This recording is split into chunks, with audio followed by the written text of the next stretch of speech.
Today, we're going to talk about biblical marriage. Do you really want to go there? If we want to go back to biblical marriage, let's do it. There's a couple of things to understand. One, biblical marriage, as laid out in Old Testament law, was a transaction of property. It was a financial arrangement. There was no, love at first sight, courting, dating, you pick, you choose. The parents would get together, create a marriage contract financially that would join the households together.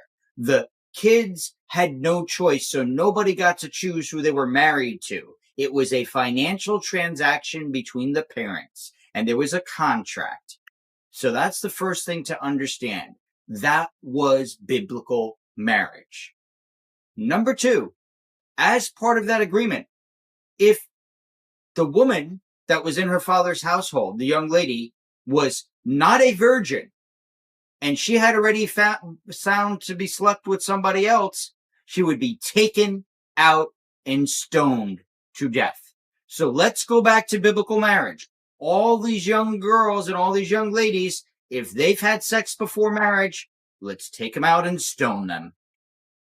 Now, this is true even in Jesus' time, by the way. That's why it says Joseph wanted to divorce Mary quietly and not make a public spectacle of her, because he knew the implications that, hey, she's pregnant, she's with a child, and it's not mine, and if this gets out, she could be stoned.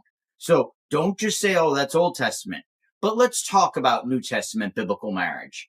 Number three, Jesus was asked about marriage. Yes, he said it was from the beginning between a man and a woman. He also said, do not get divorced.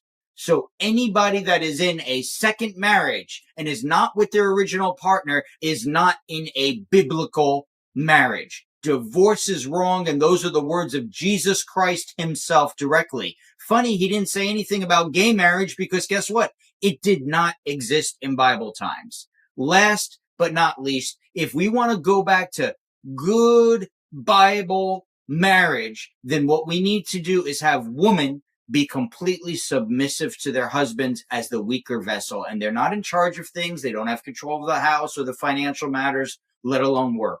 So guys, let us go back to biblical marriage if that's what you really want. Otherwise, quit talking about it.